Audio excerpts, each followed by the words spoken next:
You're watching Tech Talk in affiliation with Tech for Text. We're a community that supports independent trade with the help of vendors and distributors. We're live Thursdays at 8 p.m. London time, and we will be streaming to Facebook, YouTube, and LinkedIn. You can listen to our podcasts on Apple Podcasts, Spotify, Amazon, Google, TuneIn, and others. And now, let's talk Tech Talk. Well, hello everyone. Welcome to Tech Talk. This is a live show. First of all, if you can hear us and see us, please let us know in the comments. Please chat. Let us know. Obviously, mention where you're actually viewing from as well. So we'll give you a shout out. Right, my name's Philip Griffiths, and this is Hyacinth. No, sorry, this is Jenny Griffiths. It's okay. There we go. Mrs. Bucket. There we go. So, yes. So, today's episode is Keeping Up Appearances. We've got Dan saying loud and clear and evening, guys. So, that's good. Right. Before we go any further, if your name is not showing properly within Facebook or on the screen in chat, click the link I've just put on the chat. That will allow your name to be shown properly, so you won't be called Facebook user. You'll end up being called whatever it may be. We've also got William viewing as well, so from Build IT on the Isle of Man, and we've also got some Irish guy watching as well. So there we go. He's managed to pull himself away from chasing rainbow to gold, I think. And we've got Sean as well from Brolly IT in Ireland. So we're Irish heavy today, aren't we? There we go.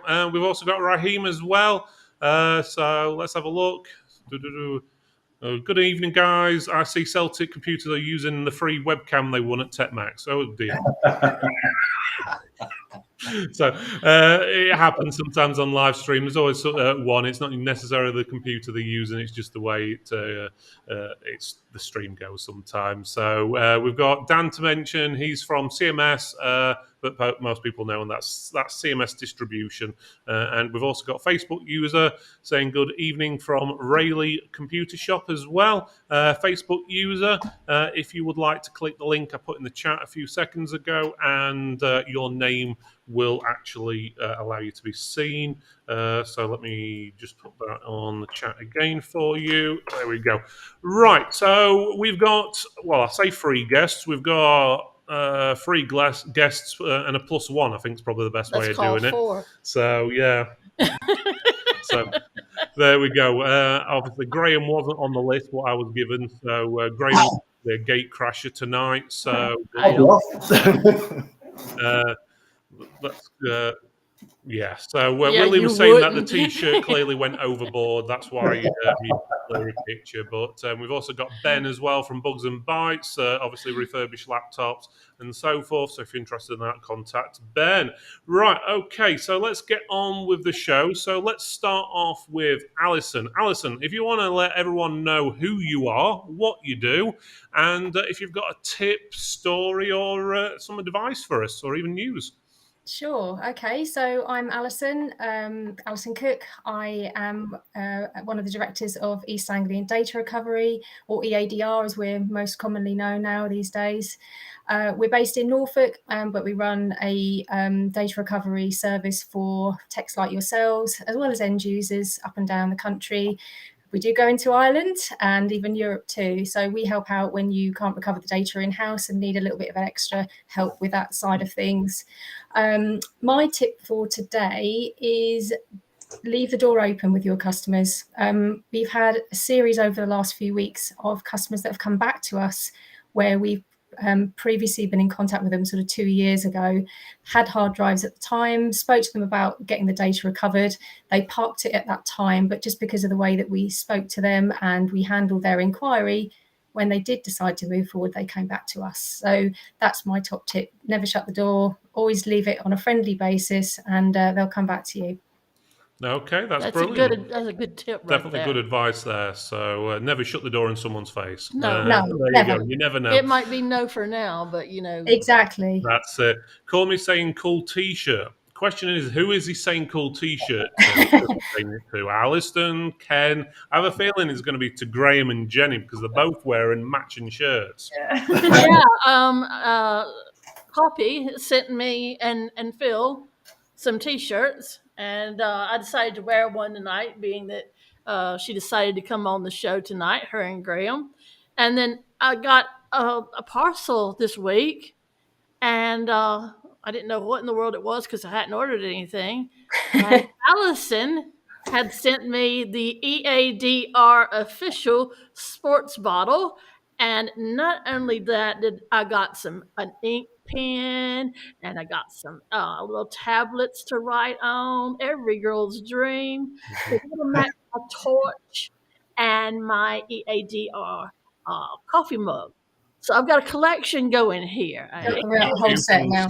I think we also got from Poppy and Graham some key rings as well, and those little chocolates. as Yeah, well. yeah. So nice one. Thank you very much, guys. It's appreciated. Right. So next up, we've got Ken. So Ken, introduce yourself. Let everyone know who you are, and obviously story, tip, advice, whatever you want to give us. All right. Ken from Canny Clever up in North Tyneside. This one here who's hiding is Prince.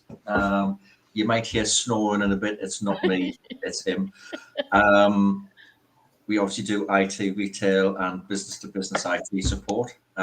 My top tips, two, following on from Alison. First one, don't shut the door in people's face. But physically, if you've got a retail store, when it's nice outside, it pays to keep the door open. People will always walk into an open door. If it's closed, it's a barrier. They keep on walking. Second tip is to watch how you advertise things. Today I've been advertising a toy car, a Lamborghini, for £399. And because of the way I worded the advert, we had a guy ring up this afternoon, demanded to buy a real Lamborghini for the ridiculously low price of £399. But we had an argument. I saw the funny side, he didn't. But I don't think he'll be coming back. And I'll certainly be selling him a car. I remember a story similar to that on, I think it was on a radio station once. They did a game show and said something like, "Oh yeah, the winner wins like a Lamborghini or a Ferrari or Porsche, whatever it was." They failed to mention that it was a toy one. They ended up getting sued. Yeah. The radio station did when the person actually received it. So I actually was on the receiving end of something like that. Ever since I was like 3 years old, my favorite car was a Corvette. And I made my dad promise me that he'd get me one for my 16th birthday. And he made the promise, and he was as good as his word. He brought in a Hot Wheels Corvette. I was not amused. As a matter of fact, it ended up in tears and everything. But he said, I kept my promise. And I don't think I talked to him the rest of the day. yeah, I think you were asking a little bit high there. Well, Right, okay. Right, let's move on to the new guys. So we've got Celtic Computers. So I'll let you two decide who wants to talk first, or if you're both talking at the same time. But we've got Poppy and Graham on. So if you want to introduce yourselves, guys, let us know who you are and what you do, and any tips, stories, or advice. Lovely. So Poppy, this is Graham from Celtic Computers. We're based in North Wales, just outside of Carnarvon.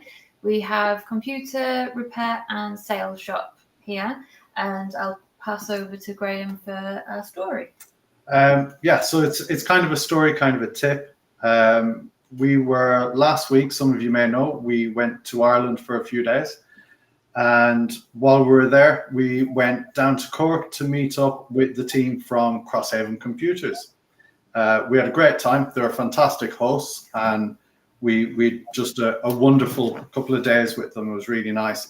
But I guess the tip is, if you're out and about, whether you're in the UK or Ireland or anywhere else where there are fellow techs, drop in on them, say hi. I think we can all agree that it's always nice to catch up with each other, and you come away with something from it, from whether it's a whether it's a 10-minute chat when you bump into each other, or you're out for an evening meal or whatever, you end up talking about tips and business and everything else, and you gain a lot from it. So yeah, always worth dropping in.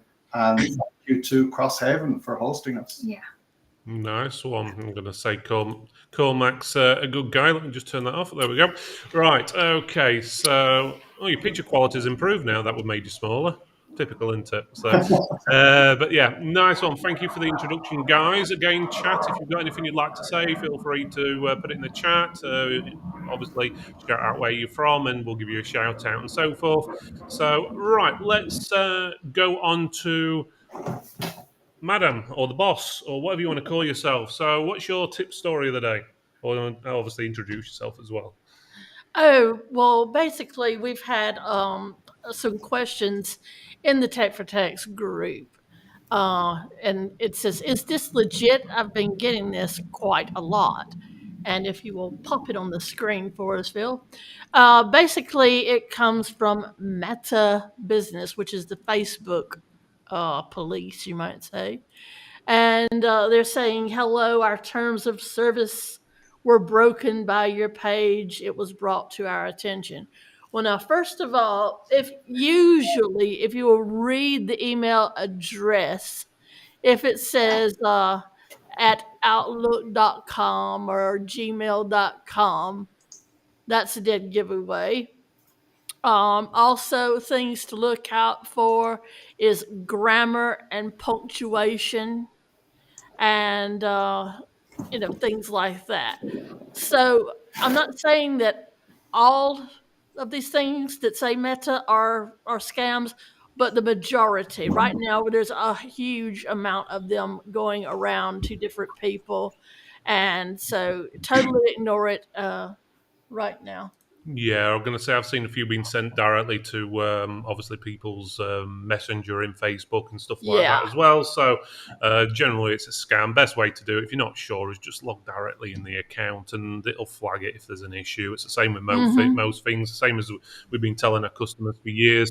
Pretty much exactly the same story. Log directly in the account. Don't use any links or anything like that. If you need to go to Facebook, just go to facebook.com. And then click the little thing at the top and then click your account. And if there's any issues, it'll tell you. Yep. It's as simple as that. Right. Okay. So I guess my TFT news or Tech for Techs news or anything like that. That's the other thing. Oh, yeah. I know what's happened in the last few days. MSI accidentally leaked the new 14th gen Intel processors information. And the new i7 processor is going to be a whopping 17% faster. But every other single processor is going to only be 3% faster. Yeah, a whole 3% faster. Yeah, as in 1, 2, 3% faster. Compared to 17. So compared to 17, the reason why the i7 is going to be faster, it's got more efficiency cores, but all the other processors are pretty much exactly the same from the previous generation. So basically, the new generation is going to be roughly 3% faster. So, okay. So that's probably not worth upgrading, to be honest with you, unless you can get it for a decent price. But there we go. So that's the basics for that one. Otherwise, obviously, guys, if you don't know already, tickets are up. I know there's a few people that still don't know yet. I'll put the QR code on the screen. There we go.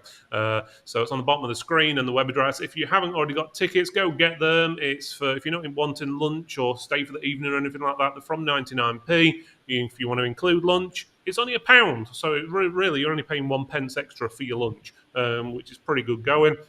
We do have VIP one, which includes the evening as well. That's 25 quid. Those are available now.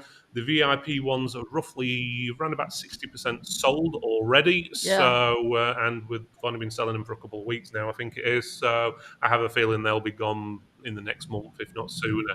The event will start at 10 a.m., goes on till about 4:30, with competitions at around about 5:30 p.m. Then we'll have the evening meal at 6 p.m., followed by the awards at 7:30, 8 p.m, and the entertainment, we're still sorting that out. It's disabled, wheelchair friendly, so it's got radar keys as well. For those of you who don't know, those are special keys that will let you in disabled areas. It's for over 18s unless accompanied by an adult or prior arrangement with ourselves.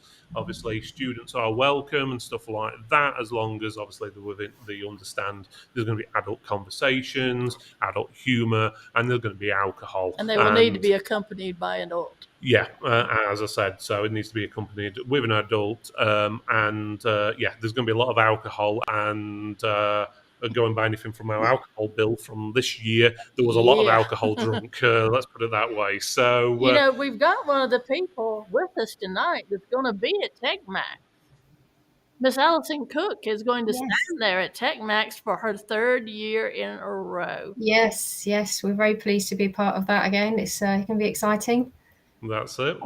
So we're glad to have you back for a 3rd year, and obviously it's our 3rd event as well. So it's good to have you there each year. So we must be doing something right if you keep coming back. And you're generally one of the first ones, if not the first one, to sign up each year. Yeah. So we're doing something right. I thought you were going to say I'm usually the first one there in the morning. Well, that as well, to be honest with you. Last year, you arrived just after we did, about half an hour before everyone else. And this year, you actually got there before us. That didn't surprise me. Yeah, so only just, I think, but you did get there. So we do have a hotel discount code up as well for the event, just to let you know. It is for the Hamilton? No, the Hilton. I've got to call the manager, though, at Magna. Yeah, and sort that out. And sort it out, because it's putting money on top of it instead of subtracting. Yeah, so leave it with me, and I will get it sorted out, and we'll get back to you. But I am working on a code for you. Yeah, so instead of taking 15% off on the bill, it's adding, for some reason, £3 to £5 on the bill. So I'm not sure how to work that one out, but there we go. Oh, well. There we go. Right, so I think that's it for the introductions. Oh, yeah, obviously, guys, if you don't know, the TechMax is obviously on the 21st of June, 2024, and we're at Magna in Sheffield again. So, right, let's go on to the main topic. Let's get on with this then. So today's episode's keeping up appearances, so we're going to be talking about, basically, well, it's in the title, really, is basically how to make yourself, your store, and different things, or why you should look professional is probably the best way of putting it. Yeah, so Sheridan won't be appalled. Yes, we don't want Sheridan appalled. Yeah. Okay. So some people got that, some didn't, but there we go. Ken got it, obviously. Yeah. Right, let's start off and go to Alison. I'll let you start off the topic, Alison. What do you think about the topic, and what does it mean to you? I think first appearances are critical. What my perception of is the way that you act and look will be the way that people perceive how you run your business. And so would they buy from somebody who doesn't sound positive about what they do? Even though we don't see probably 90% of our clients coming across well on the phone, being happy, upbeat, cheerful, friendly, you're not going to really want to do business with somebody who's miserable or doesn't sound confident or happy about what they're selling or offering. So I'd say always be positive and polite and professional about what you're doing. Okay. Absolutely. Yeah, definite plus there. Do you mind me showing off some of your pictures, Alison, which I've got? No, not at all. So I'll let you talk people through. So this is the first picture. Yeah, this is the outside of our premises. Some of you who have been working with us for a while know that we moved to a larger unit in March 22. So we've been there about 18 months now. We got the signage up really quickly. The van was already logoed. We've actually upgraded, and we've now got a new car, which Cormac has said that he likes as well. So but having the branded vehicle outside is just another signpost. We are going to get some more kind of not a board, but probably one of the flags, just so that you can actually find us even easier on the estate. It's a busy little industrial estate, so it's been the best move that we've done is to go there. So that's the outside.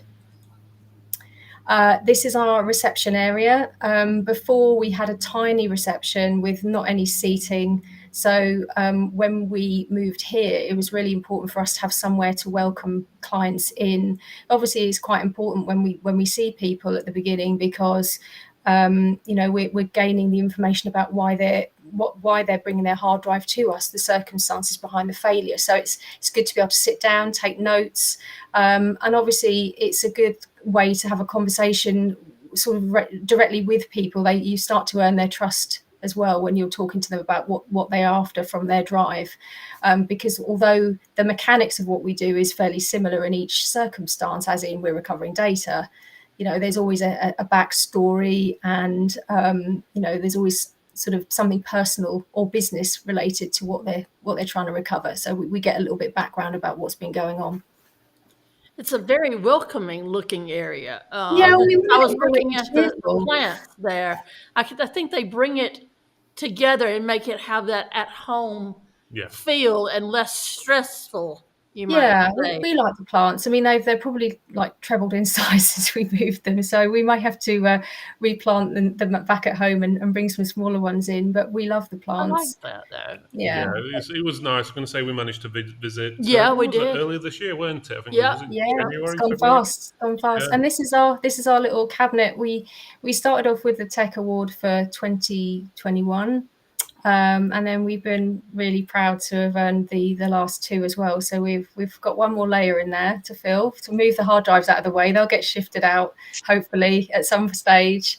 But yeah, it's just it becomes a talking point for people when they come in and sort of oh, what's that about? And they can see that you've actually got some awards to show for what you do, and how the fact that you've been given something for doing it well just cements what they're there for. It builds their confidence in you. Yeah, it really does. I speak from when we had the shop.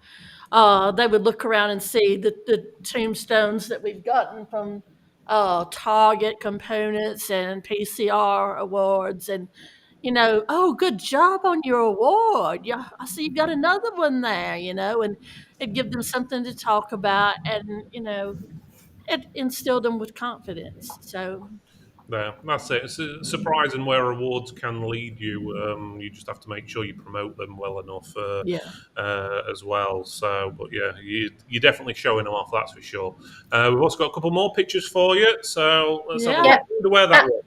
That was TechMax this year. Last year, although we had some of the stand, we updated the podiums. We had the 2 iPads on display. The merchandise was slightly different. Some of the more popular items we kept because he said, oh, I need to stock up. So we were giving away pads and pens like no one's business. But if you show the next one, Phil, we actually did. Did you get that one? Yeah, we did one of those. I can't remember what they're called now. Like ceiling projection. Yes, that looks really good. I didn't even notice it on the day. You know what? So many people didn't, and I think it's because there is so much going on at eye level that people just aren't drawn. So because the ceilings are very high. I mean, you see where I am in comparison to how high that place is. It's a really big place. There was so much going on at reception. I didn't even know my name at some point. No. Yeah. For those who can't see the clear, if you look at obviously the bottom, you've got the stand right at the top. It looks a bit like a bullseye, the way the logo is. That was actually a rotating actual projection on the ceiling. Yeah. Yeah, but it didn't get the impact we hoped it would, just purely because of obviously the positioning of it was I think when people were just like focusing on what was being given away and all the busyness around the stands. There we go. Yeah, I'm going to say it's a high ceiling, so that's probably the biggest thing. I'm going to say I did notice it, but I think you probably saw it. Yeah, no. I think actually, I think it was Alison actually showed me it to begin with. But yeah, so yes, there we go. So that's a few pictures, guys. So you can see Alison. You've got any questions for her? Feel free to ask. We do have one actually, Alison. Is it sometimes hard to tell a customer they've lost all their data in a cheerful way? Of course it is. Nobody likes to hear that they haven't got their data back. Unfortunately, it's not possible on every single occasion, but we try and break the news as gently as we can. I wouldn't say I'm bringing them in an upbeat fashion. Certainly not. Yeah.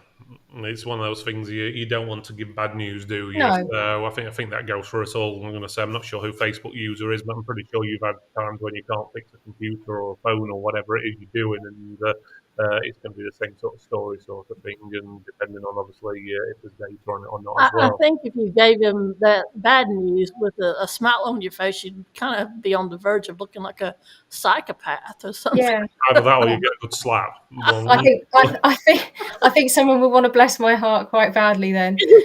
Yes. I see Jen's been That's passing it. on her, I'm educating her. Americanisms, shall Yeah. we say, or Southernisms. Right, okay, let's move on to Ken then. So, Ken, if you want to give us some tips then for obviously keeping up appearances, and then we've got some pictures from you as well, which we'll go to as well. I think, in terms of the physical appearance of the shop, it's got to look right. And I mean, we went for a different approach to a lot of places. A lot of places, typical corner shop, are you being served style, bits everywhere, workbench is a mess.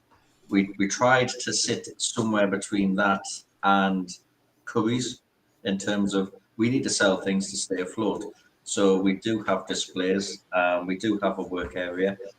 I think the other big bit is as well having staff who actually know what they're doing. We have a lot of younger people working for us, and that don't always have the confidence to speak to customers. But I think one of the big things is we've always got either myself or somebody a lot more experienced in the shop. So even when the kids, as I call them, keep getting confused or don't know how to speak to people, the customer sees that there is somebody there who they can relate to, they can speak to. And I mean, we're in an area where there's a lot of older people, and I'm not claiming that I'm old myself by any means, but when we get an older person comes in the shop, they tend to gravitate towards me rather than the kids. So it's have somebody there that is approachable, if you like, to everybody. We do get a lot of kids come in who gravitate towards the kids. So we're getting it from both ends. The big difficulty we have, and I think anybody who employs people will have the same problem, is getting the staff to keep the place tidy, put the things where they're supposed to. It's all about, as I say, keeping up appearances and making it look appealing to get people through the door. We've struggled the last 3 or 4 weeks getting people through the door. It's the school holidays, quiet time for everybody, I think. So we moved things around a bit. We took the chance to freshen up paintwork, deep clean the carpets, fix the ceiling tiles where they needed it, replace light bulbs, all the usual maintenance. But then we've decided to put some extra displays in, toy cars, and not for Christmas as such, but we're starting to gear up towards that kind of thing now. Yeah, I think it's just make it look appealing. I think the only big issue we have at the minute is the step at the front door, but that's a physical thing. I can't do anything about that. Yeah. We see many face plants, which gives us hours of entertainment. Obviously, if we get a customer comes in, we can't laugh. We can smile, but offer them support. I think the other biggest challenge we have, because we're a bigger store, we tend to get a lot of people at the same time. So it's having enough people there to deal with all of these people at the same time so they don't walk out. I mean, only today we had an issue where we had 2 or 3 different customers in groups of customers, and we had another couple come in, and if I said hygiene wasn't high on the list of priorities, it sounds horrible, but it's trying to manage that so that the customers don't walk away. And today I wouldn't say we lost a customer that will come back, but they actually turned around and walked out because they couldn't stand the issue, if you like, but it is delicately. God. But that type of customer, I mean, it's the stereotypical kid who locks himself in his bedroom, never comes out, playing computer games. We have to deal with them. They pay our wages at the end of the day, so we just need to find ways to manage all of that. And I think just treat people with a bit of respect as well. Well, when we had our shop, it wasn't the kids that we had to worry about coming in clean. It was their parents. Yeah. And I'll tell you something else. The kids approached me, I'd say at least 75% more than they did Phil, which I was amazed by this. And I think it's because I'd actually take the time to talk about what they were doing, whether it be in school or what games they were playing and everything. And I noticed come Christmas time, I was building a lot of PCs for these same kids that I just took a minute to, say hi to them every day when they pop their head in and give them some trick or treat candy on Halloween and stuff like that, But it's about being approachable. Yeah. It's your appearance as it being approachable, not that miserable guts down the street, stuff like that. Not that he's miserable or anything, but he just was always busy, Yeah. and didn't have enough time to take out. So I do kind of think as well. I mean, when I'm talking to customers, to be honest, I'm upstairs in the office most of the time dealing with business related type stuff. And if there's an issue in the shop, an unhappy customer, it doesn't happen often, but when it does, I inevitably get a phone call. I pop down the stairs, and it doesn't matter what I've been doing, dealing with accounts, a tax issue, or some other major serious issue. You've got to change the game face instantly. Be cheerful, happy, and I think we all have to do it. In fact, I think most people probably do, being self-employed. You perfect that art of putting your face on. Be a really good actor. Yeah, and just deal with it, and the customer may be the most objectionable person on the planet. And, I've had to deal with a few, and you just have to smile, be polite, and just but firm. I think it's not a case of giving in. The customer's not always right, but you do have to be firm and explain clearly what the issue was. And usually, 99% of the time, we can solve it. If we can't, it normally results in a bad Trustpilot review, but we can easily can't fix everything. Everything else we've got gaffer tape for, but it doesn't work for everything though. But it's just being approachable. Yeah, that's definitely a good one. I also find when you're talking with customers like that, obviously listening to them as well is one of the biggest things. If you listen to them and understand their issue, this works for relationships as well, if you haven't gathered that, but listening to the other person. Bless your heart. Yeah, there we go. Listening to the other person actually makes them feel like they're actually not talking to a brick wall or whatever, and understand where they're coming from. Put yourself in their shoes. They've lost stuff. I know it can get a bit repetitive sometimes. There's only so many times someone obviously loses all the data, or they can't log into Facebook or whatever it may be, no matter how many times you've told them they've been hacked and so forth, but still listen to them, understand them. It's always a good thing to do. We'll go through chat in a few minutes, guys, but before we do that, let's go over to the guys at Celtic Computers. So what do you guys do? Actually, first, sorry, we forgot to show off Ken's pictures. So I don't want him telling me off. So let's quickly go to his pictures. So of his store. One of the comments, I think it was William, it's gone past now, or someone did mention about his actual store. So let's have a look, get the right ones up. Yep, this is the one. So Ken, if you want to talk us through your actual store. Well, we went for a very basic shop front. We've still got the temporary sign because we're arguing about planning permission with the council, believe it or not. But in terms of our actual premises, it's the bit of the ground floor that's grey above the door, and it's the whole of the first floor that you can see in the picture, and the whole of the second floor. We haven't done anything with the second floor yet. Long-term plan is to move our offices from the first up to the second. And then the first floor is going to become home entertainment, TV, and sound systems. We're going to be starting to sell them soon, hopefully. Just need a bit of expertise. Okay, so let me get the next picture up. Here we go. Nice looking store. Yeah, you might remember I said a tidy workbench. Today it wasn't so tidy. It is a working bench, and I think people understand that. They expect to see something going on. Other than that, I mean, there is a bucket of sweets on the counter. We've always got sweets for the kids and the older people. We find that sells more stuff than we do. Yeah, that's pretty good. Let's have a look at the next picture. So what we got here? Right.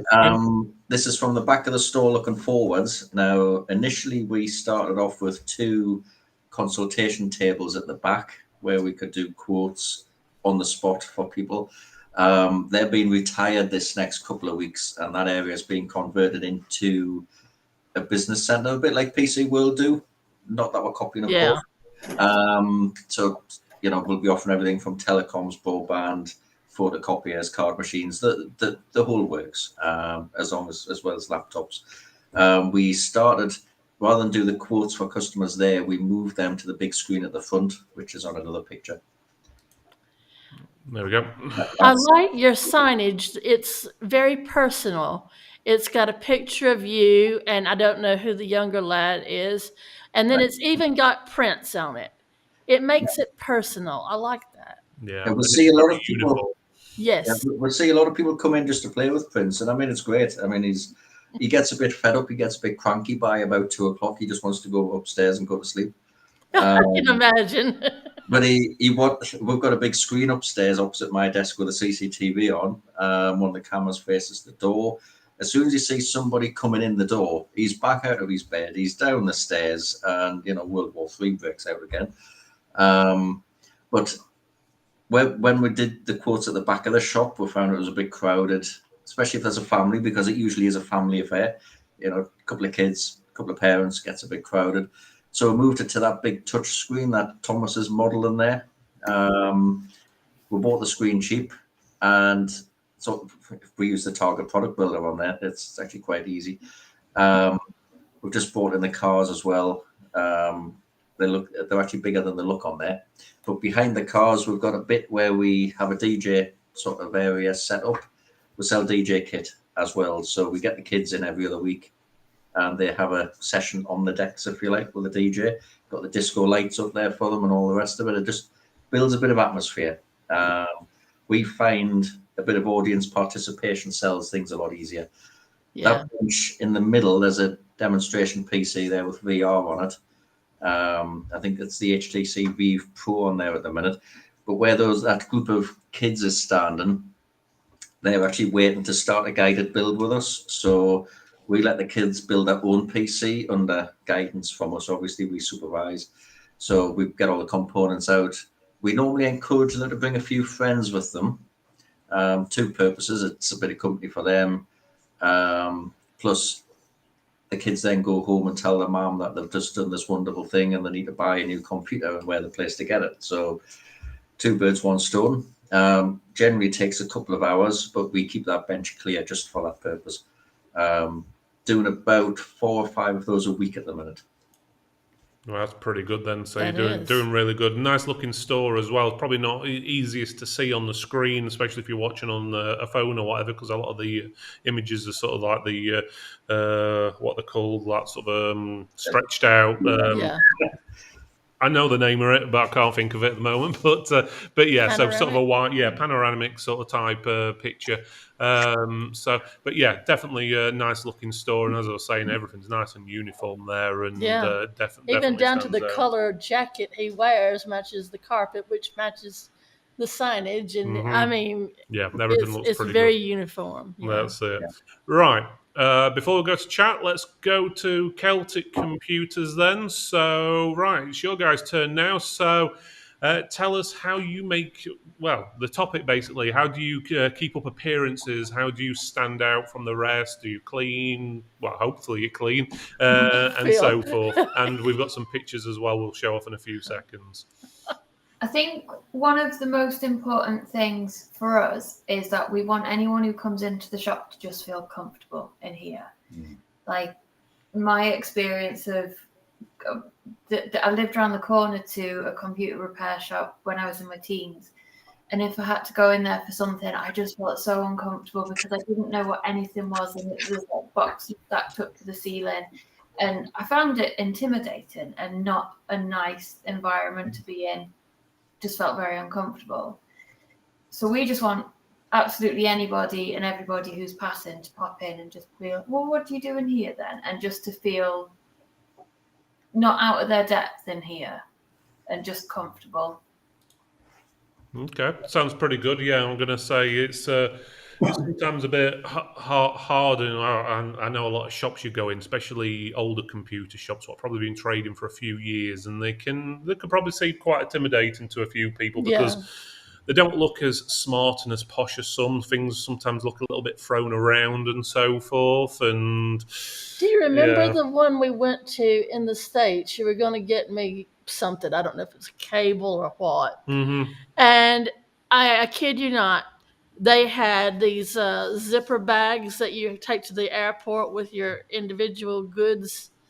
Well, they had cables in those thrown on the wall in no particular order. So there could be like an Ethernet cable, then behind that a Molex to SATA cable, behind that a coax cable. So you just didn't know in this wheel of fortune what was that. Yeah. And I remember asking the guy, I said, where do I get this cable? And he says, over there. And he points to this wall. I kid you not, it was a huge wall and it was filthy. Each bag had a filthy 3 or 4 layers of dust on it. Yeah. And this was the only shop around that had the particular cable, or I'd have walked. And I think he came over and he found it for me because I kept doing this number and that number. Oh, that's making my skin crawl just thinking about it. Oh my God. I've worked in a lot of shops like that over the years. Some pretty much exactly what Poppy said, a mixture of Poppy's experience and your experience, Jenny, which is old shops that people have long since lost interest in. Yeah. That customer computers come in and they go on the floor next to the last 3 customers' computers that have come in, but not even behind the counter in some cases. They're like just on the shop floor anywhere. Just chuck it over there. It'll be grand. Yeah. And it's just such an uninviting space. And I think traditionally that's kind of been what independent computer shops have been like. They've been techie, nerdy spaces where your average guy or girl off the street just feels like they're not welcome. They're an idiot in a world of nerds, and there's nothing pleasant about that experience at all. Yeah, totally agree there. There's plenty what you go in, still is. It's not as bad these days, I think, since mobile phone stores have come up and so forth. They tend to look a little bit better. Probably younger generations are owning a lot of the mobile phones and smart stuff. So they're tending to be making stuff look a little bit more stylish. Let's give some computer stores a kick in the teeth. But there's plenty out there we've been to and still the same. You'll go in. It smells of stale pizza. The guy behind the counter's got grease down his shirt. I remember one I worked for before I started up on my own, and the guy there, he had the same lunch every single day, and they'd go to like a little cafe and bring it back with him, and it was a Piccadilly sandwich, Piccadilly on bread. That was it, and down the front of him. Every single day. No. And I swear that same shirt he wore every single day of that week. So there's definitely a few shops what look like they need a good spring clean is probably the best way about it. And you know, that right there brings something to mind. A lick and a promise with a paintbrush and a little wipe around does wonders for the soul. I mean, just cleaning it up. Sometimes you go, well, gosh, it looks like a new store in here. And we always had an air freshener plugged in at Chips because you know it just gets stale up in there if you're not able to have the door open. And we didn't have windows. We were just a little Aladdin's cave.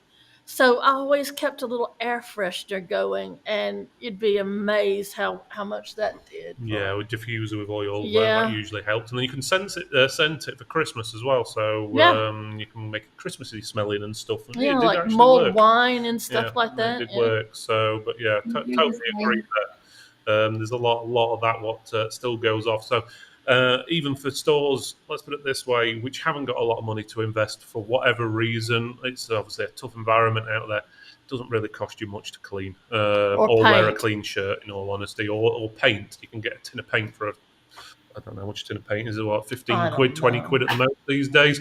Doesn't cost you much. Takes you a few hours. It's going to look better than what it did before. Just a little sprucing up can make a huge difference. It's a bit like when you got a car. You don't wash your car for a few weeks, and then you wash it and you look at it and think, oh God, that car actually does look pretty decent after all. And it can make it look completely different. It's the after same you with your paint store. it and you clean it, you do like what Phil and I did. We saved up for slat walling. Mm-hmm. And then after we got the slat walling and the hooks and things like that, we decided uniform branding. Mm-hmm. And you have to do it in stages, but little bit by little bit, you get there. And people can tell. People will come through the shop. Oh, you've done this different. Mm-hmm. Even when I moved the ink from one side to the other. Where's the ink? Don't you do ink anymore? Yes, it's over here. Oh, goodness. Oh, I thought you were out of ink. Yeah, no. I've got ink. Don't panic. I've got it. So let's put some pictures up and then we'll go to chat. So we've got some of Graham and Poppy's pictures here. So Yeah. do the outside, like do old and then new. Yeah, so if we have a look at the old shop first, because this is, for everything I've just been saying about uninviting spaces, I kind of had one of those as well. So this was my old shop. This was an accidental shop. It was a storage unit that I had gotten at the time. I was only selling online, so I was buying in laptops, refurbing them, reselling them online, and I was doing some web design as well at the time. And it was only ever supposed to be a storage unit, but people started coming and knocking on the door saying, oh, the guy over there said that you fix computers, can you fix mine? And then over a period of time, it kind of morphed into a shop. The problem was it was never supposed to be a shop. So as much as I tried, and I did try over the years, similar to you guys, I got some grid wall and put that up, and I put down nice flooring and painted the walls and everything else, but it was still essentially a storage unit, a single skin unit that was never supposed to be a shop. So that was the front. That's pretty early. It did get better after that, but that gives you an idea of where it started. When we figured it out, we weren't supposed to be a shop. Yeah, It was supposed to be a place to fix computers.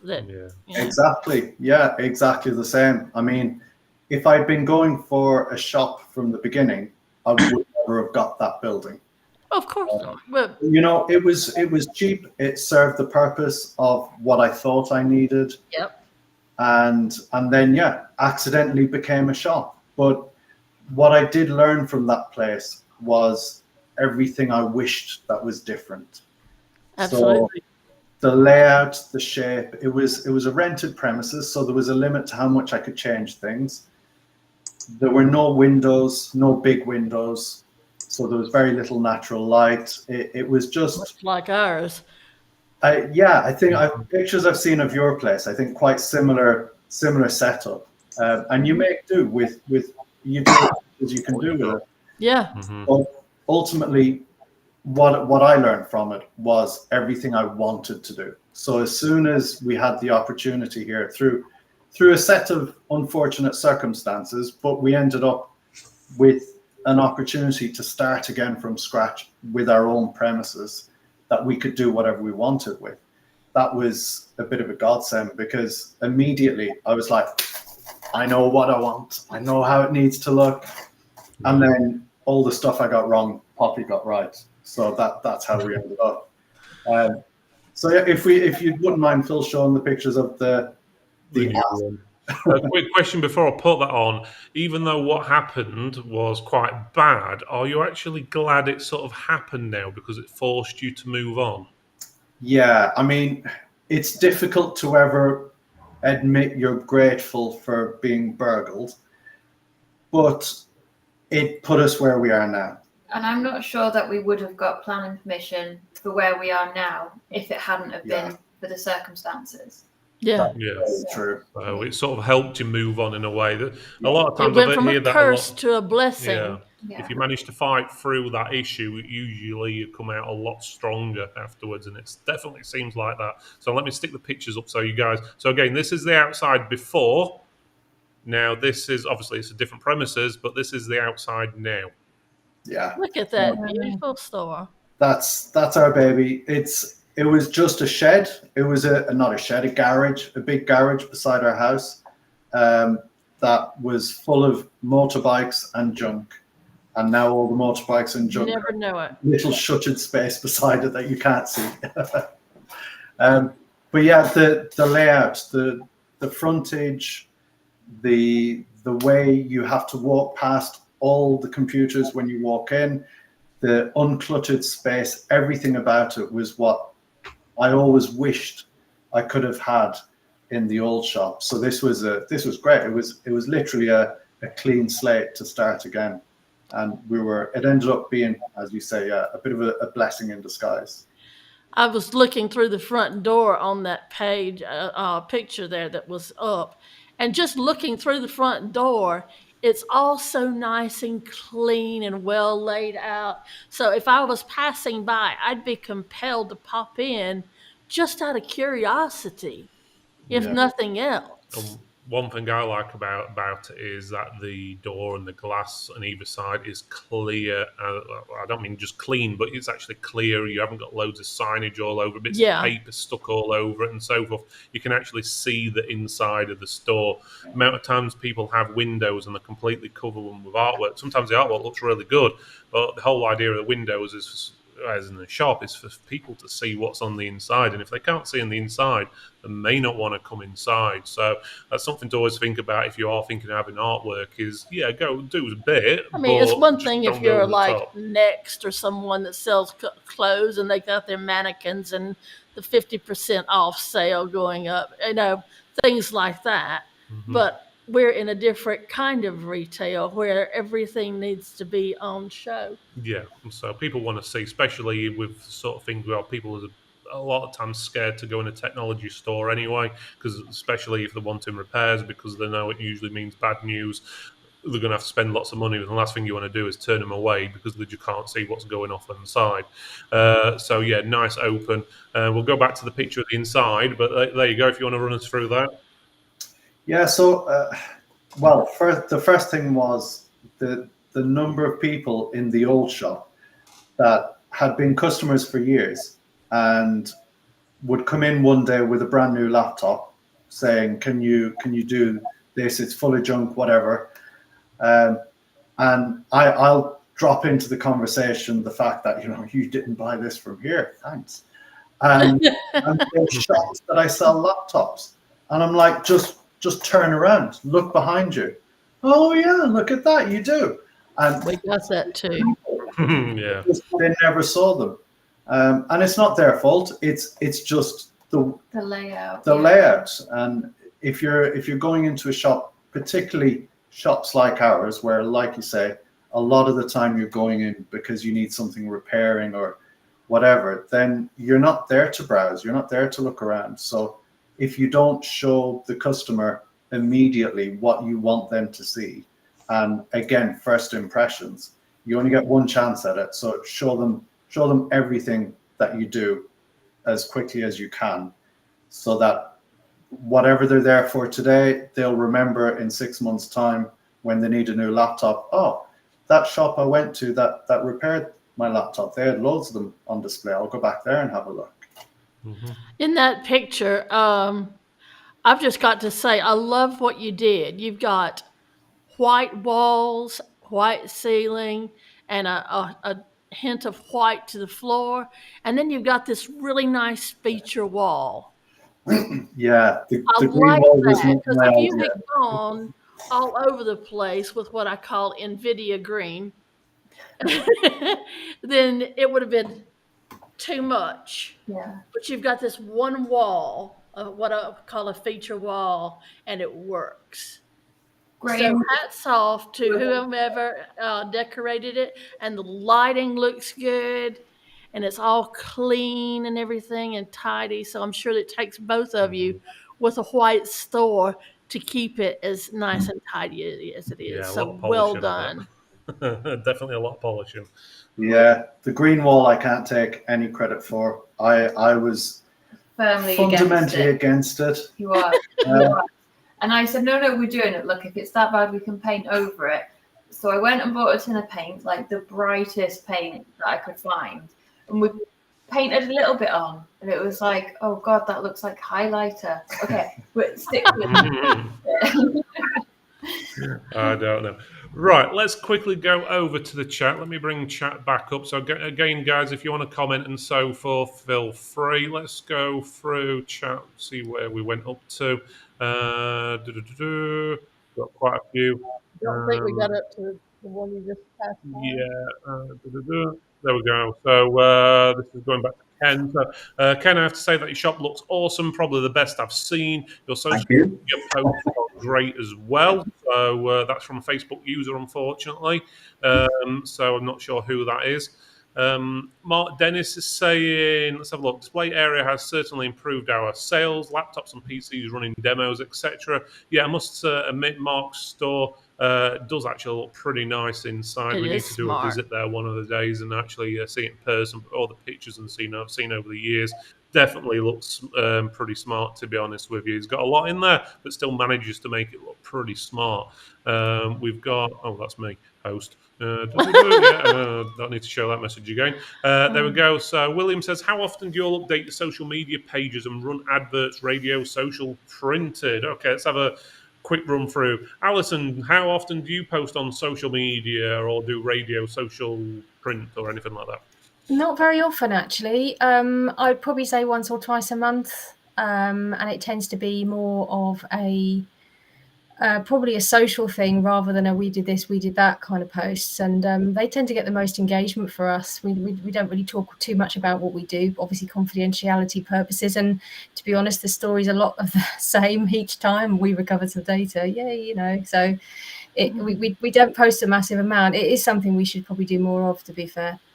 That's what about yourself, Ken? I think we do it a bit different. I think general guidance is post little every so often, but I think we're probably about 8 or 9 posts a day across every platform.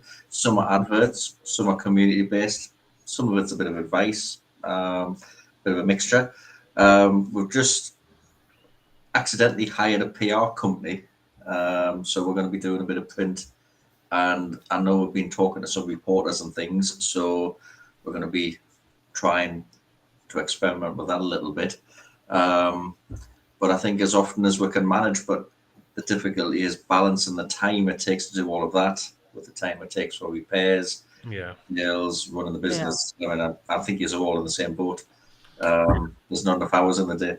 Sometimes your business is running you rather than you running the business a lot of the time. So, totally agree We there. know about that, don't we? Yeah. What about yourself on this one, Graham and Poppy?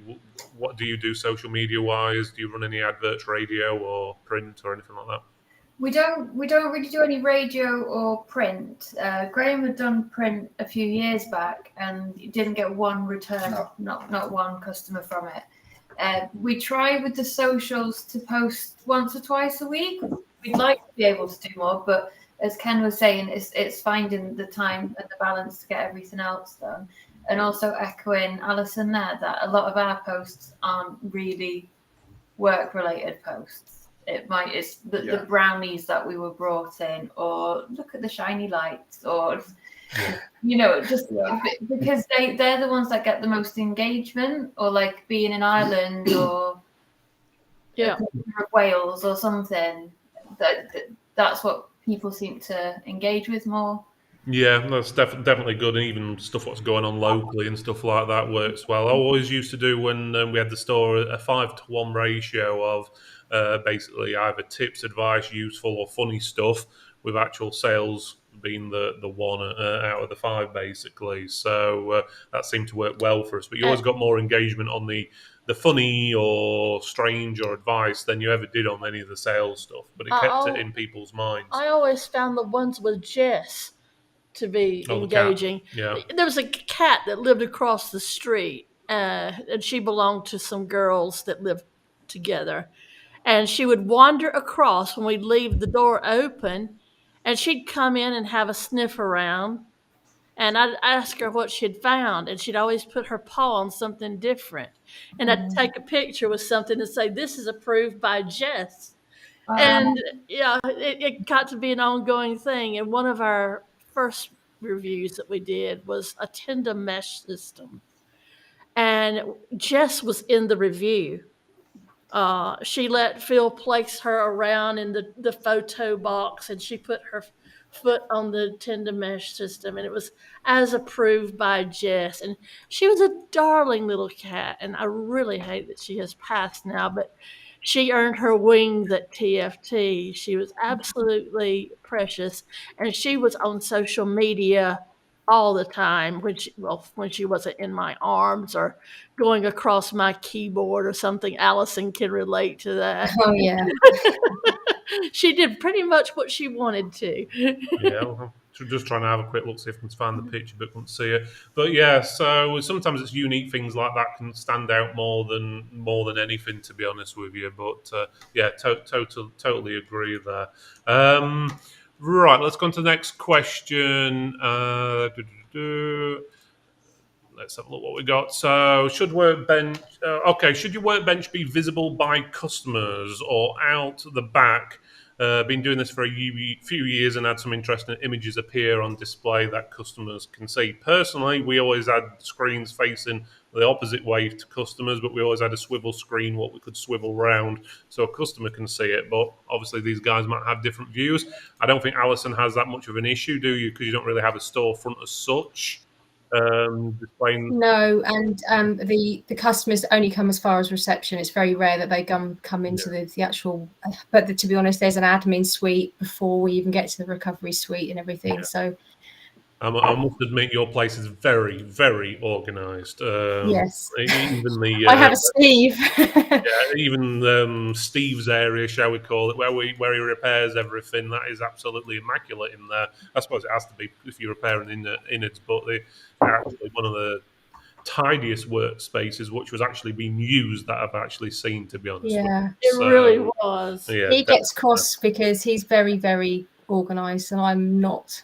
So if I borrow a screwdriver or something like that, it's like, where is that? You know, everything goes back where it came from, and I'm a bit more chaotic than him. Yeah, I can, definitely comment on that one, but I won't.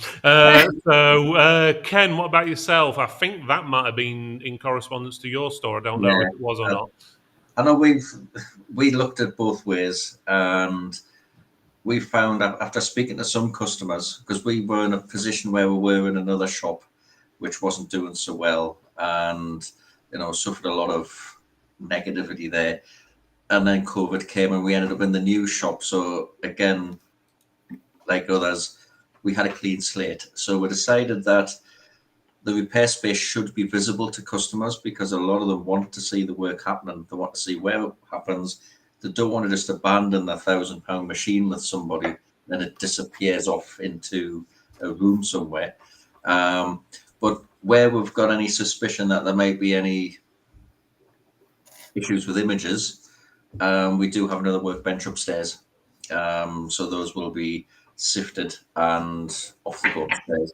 But it also means that if we've got a customer, we're working on the machine and there's a query, they come in, they can see the machine, they can see what's on the screen, they can talk through it. We've also got phones across the top of the desk as well, so we can ring the customer from where we're stood. So it works both ways. Nice. But we find customers like to see the machine being mended. That's why we have it that way. That's good. What about yourself, Poppy and Graham? How do you have your screens displayed? Can customers see stuff with ease, or? So our workbenches are on display. If you stand at the counter in our shop, you can watch us work. You can see everything that's on the workbenches. This is, again, as everything in this shop is completely by design. The old shop had the workshop area in a separate room, and first of all, it was chaos all the time. It was such a mess because nobody could see it except me, and I tend to fall on the Alison side of things. I'm definitely chaotic, and left to my own devices, things do not come out looking neat and tidy. So I'm the opposite. I'm So- the opposite on that.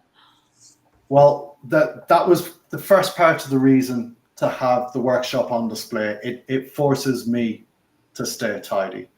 Yeah. The second one, and probably the most important one, is transparency.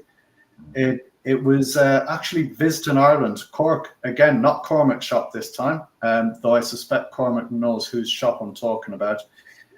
We were in a small town called Middleton in Cork, and we were just on holiday, and we saw a computer shop. So being nerds, we went in, and they had their workshop on display, and immediately it just lent so much credibility to the business from Yeah. walking through the door. It's like, oh, they have nothing to hide. They're happy for people to watch them work if people want to watch them work. And yeah, I loved it. So that sealed the deal here that we had to have every. That's the only thing I couldn't handle was people watching me work, because I tend to mess up more when someone's watching me do something. I mean, And I can't concentrate. But I will.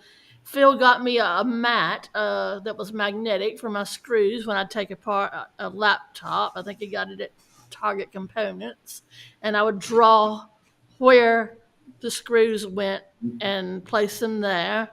And then I had some draper tools in a box, and I always knew when Phil had used them, because either one would be missing or they'd be out of sequence.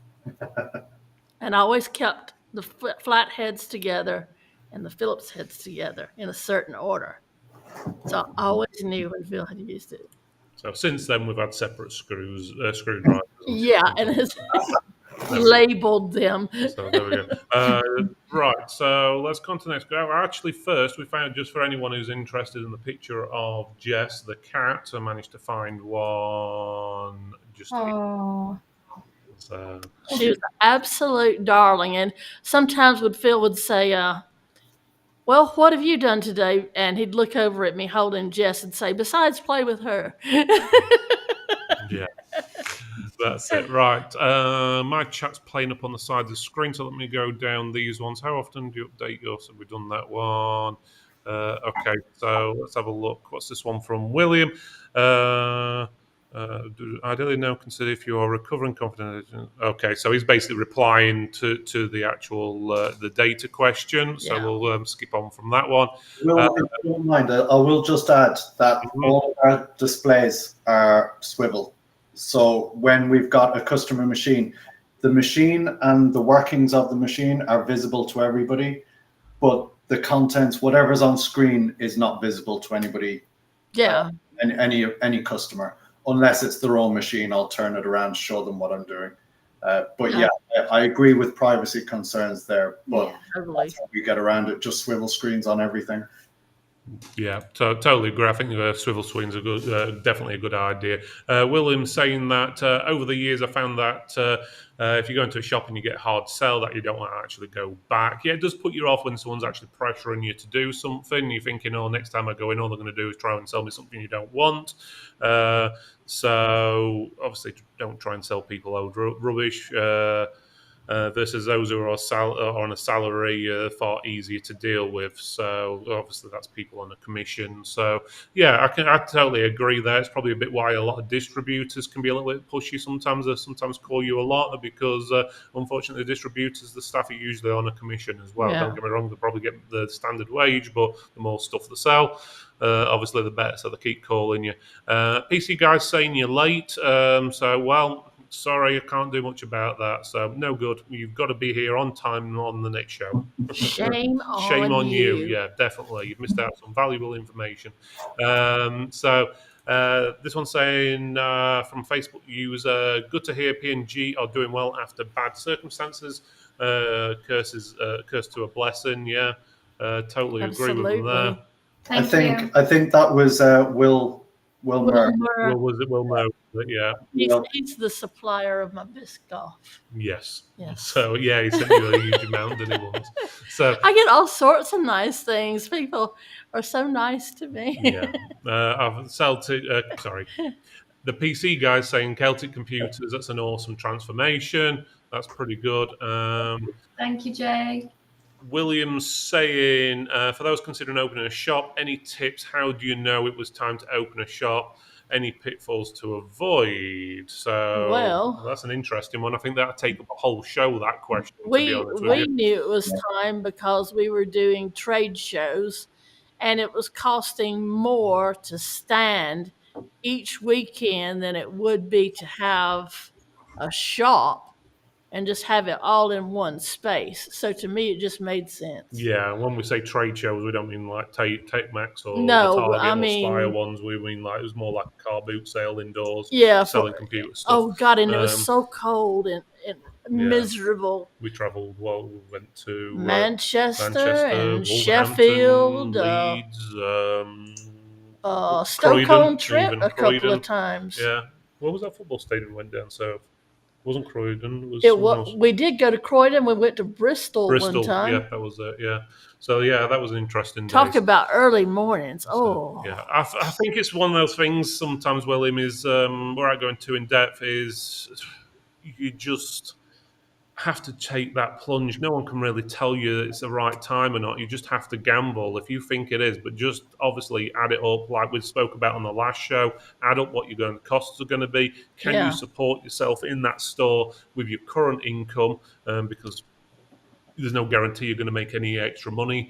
Most businesses don't make any money or profit, should I say, for about 2 years. So if you are transitioning from being a call-out service or whatever you're doing, remote support, to a shop, just obviously think of it that way. And also you get less time to yourself if there's only you, because you've got to run the shop. You can't afford to be ill if you haven't got any staff. And on top of that, you don't get any holidays either. You can't say, oh, I'm going to close for 2 weeks, because generally when you want to go on holidays, probably when it's going to be busy and stuff like that. we had to account. We had petrol. We had the cost of going to the shows and everything to stand before we even broke even, and the cost of goods and so forth. So that was already set aside. And then we had an accident coming back from one of the shows in snow. So I counted, okay, if we're not moving around, there's less accidents and things like that. So we sat around and I told Phil, I said, I've had it. I've had enough of this. I'm too old for this. Mind you, I wasn't even 40 at the time. And I said, I'm opening a store. And he says, you are? I said, yeah, I'm fixing to go and talk to the guy next door. We're going to open up a store. And off I went. And I don't think he had much faith in me coming back very happy, but I had sealed the deal. Came back with the keys to the place. Yeah, well, that was it. No. And that set us off to basically get where we are now. I did have faith in you. It just took a lot of pushing to get you to actually go and do it. But there we go. So another one, Wilmer saying, good to see here. P&G doing well as well. So that's good. I think that's your new names is P&G. They're just not going to say fucking cream. PG Anyway. tips. There we go. The name for good podcast, PG Tips. Yeah, There you go. we could have that about him, PG. P&G tips. Maybe, yeah, who knows? We've got Ben as well saying, let's have a look. Definitely on the Allison side of tidy. No bad thing if a customer can't see. I'm moving into a managed office soon, though, which will be customer facing, so will be challenging to keep it tidy. So yeah, it's always a challenge. Even this studio we've got here, we have to keep it tidy because vendors and stuff come in, and obviously we're filming everything. And when you film stuff, The it picks slightest up thing. anything you don't. So you'd be surprised. I'll do a review of a product. Looks pristine. As soon as you get the footage, put it on the computer, you can see fingerprints all over the damn thing. And then you pick it up in front of it, and it looks fine. Or if it's sitting on the carpet, the slightest bit of fluff is magnified by 10, 20 fold. And I used to always have to get on to him, keep the floor around you clean, because I'm seeing you papers and stuff in the background and it doesn't look good. And I would throw away all of this footage and say, right, redo it. And after enough times, he got it right. So Yeah, we've just upgraded to 8K equipment as well for doing 8K footage, and obviously we're downgrading it for YouTube to 4K. God, that picks up every single bit of dust. So I have to wipe everything like 5 times before I record anything. It's a pain. But there we go. Anyway, let's go over to Raheem. What's Raheem got to say? When you come to my place, it's a lab, nothing for sale, all workbenches and tools that are shown so clients can see we're not any tech repair store, but can solder and repair devices that other shops can't. Yeah, that's good idea, Raheem. Yeah. I've seen a few places what do that, especially online. What record themselves. I forget the names. There's one in the States which got famous a while back for fighting with one of the customers or whatever. I forget the name now. But yeah, so yeah, good idea. I was going to say, you don't have to do everything the same as everyone else. Sometimes being unique is the ideal thing. So we've also got PC Guy.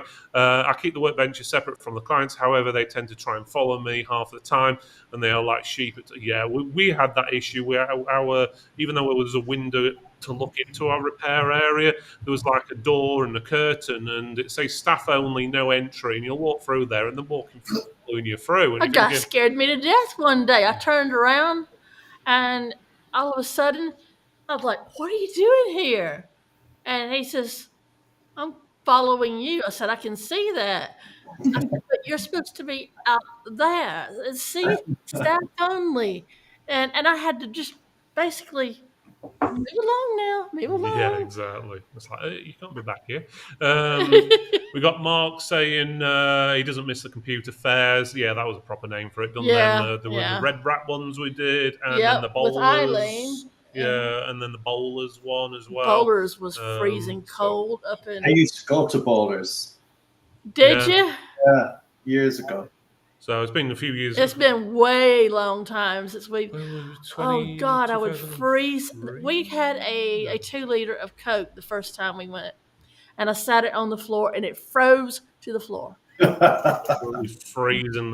When was it? When was it about 2000? Yeah, it would be about 2011. Or 11 or 12, because it was like Christmassy. Yeah, when we first started going. The guy that had usually been standing there in the spot had gone on holiday, they said. Well, he just never came back, so we adopted his space. Yeah, so Bowlers, if you went in like 2011, 12, we were right on the entrance. Yep. Right on the entrance. We would have bumped into each other then, because I was going to Bowlers quite regular back then. Yeah, what I'm going to say is, we did had it for about red 2 years, tablecloths. I'll never forget it. And we had the Union Jack on display on these red tablecloths to stand out. Mm-hmm. Yeah, we made it look good on the stand. With what we had, it looked really good. So there we go. Right, guys, it's it's 9:20. So it's getting really late. So let's quickly do this. I think we need a part 2 of this show to go through some things, because I've got a list this long. I ain't even touched any of them. So Alison, do you have any last thoughts or anything you'd like to chuck in there just before we call it a night? We've been talking about sort of physical appearance and how it makes an impact, but also what you write. We do a lot of quotations and things for clients, and I go back to something that happened to us personally about a month ago, where we were after something done by trades at home, and we got a text message with a price, and this is just not professional at all.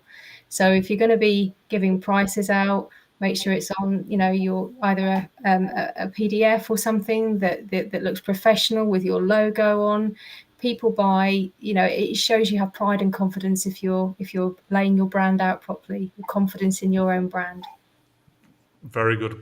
Definitely a good point there. So, and I actually sort of second that. It doesn't just go for paperwork. It also goes for your websites and everything else. Is make them look the part. If it looks like something from 1995, then you're not putting a lot of faith into your own business, sort of thing. If you're advertising your repair computers and your own stuff looks like it's antiquated.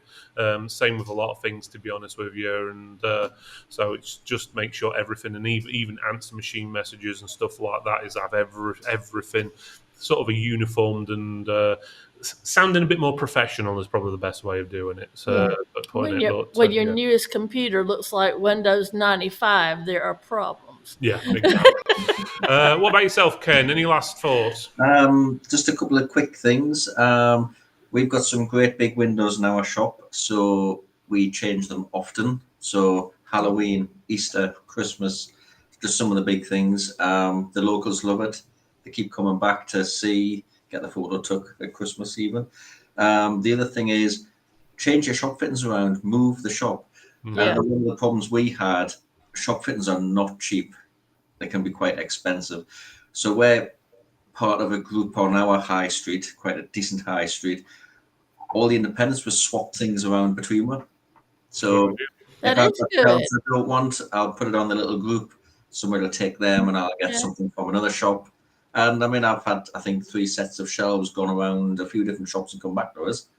But to swap things around, it's just been a bit of a That's community. good. Yeah, good idea. I think that's the first time I've heard someone say that. So yeah, that's definitely a good Yeah. idea there, Ken. So yeah, William's just saying thank you for all those who took part in today's broadcast. I'm feeling compelled to tidy his workshop over the bank holiday weekend after seeing all yours so clean and tidy. William, do us a favour, post it in the group before and after shot if you really want to. Yeah. So you show us the difference. But yeah, so workshops can get a bit messy with all the cables and stuff, but some more so than others. But right, so Celtic, any last thoughts you would like to add?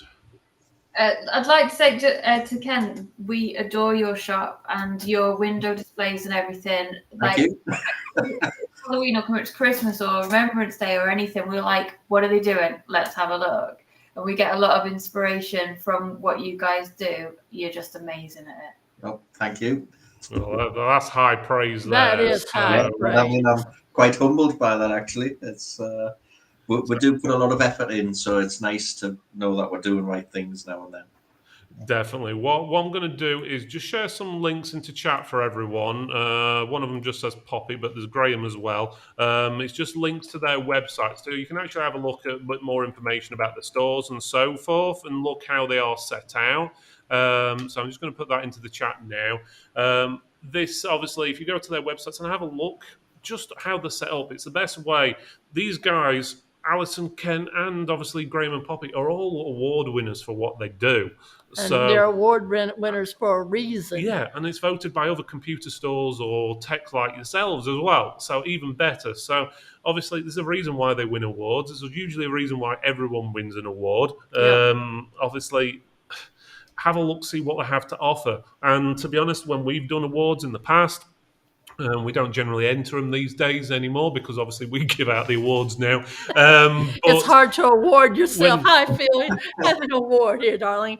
whenever I'd enter an award, any awards or anything like that, is always obviously when you get to the final and you end up getting beaten or whatever, which happened plenty of times for us, is check out the competition who actually beat you, see what they're doing, have a look, see why they're obviously people are voting for them. Okay, and there was a couple of times we couldn't figure out yeah, how sometimes that we happens. lost. Yeah, well, that's another story. But but basically, have a look. Obviously, just try and do 1% better than they've done. Yeah. Just 1% will get you there. Sometimes so- it's writing up Yeah, the entry that fails you. yeah, Phil and I are not the best writers in the world, but we got there. we got there. Yeah. We got there. It's easier for you guys these days as well. Chat GPT's around, so you can get that to rewrite everything if you want to. But yeah, so obviously. Check these guys out. Go to their websites, have a look how they do things. Obviously, that also spurs them on because then they now need to do better for next year to keep themselves as number ones. So obviously, friendly competition's good because it makes you Yep. better yourselves, and it obviously makes them better themselves as well. And it can only get better for the industry. Everyone's always trying the best to give it that extra 5% on top. And as I said, it only needs that little 1% better to win sometimes. Yeah. And on the awards, what we did, some of the voting was extremely close. I think there Yeah. was one award which 2 votes between them. And when there was over something like 70,000 votes, 2 votes between like first and second place is not much.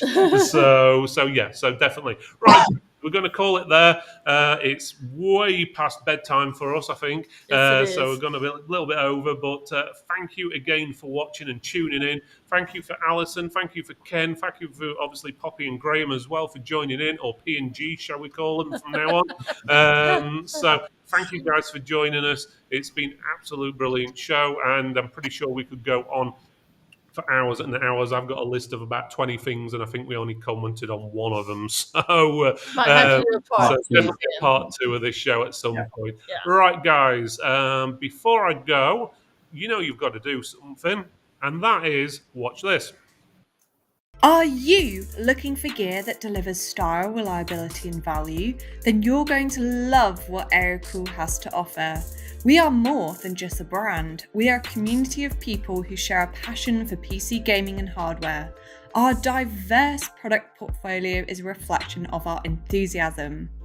We have been delivering dependable PC hardware and more in the market for over 20 years. Our customers trust and support us because of our great value products that don't compromise on quality or aesthetics. But don't just take our word for it. Come and see for yourself at our booth and check out our latest products. You will be blown away by what Aerocool has to offer.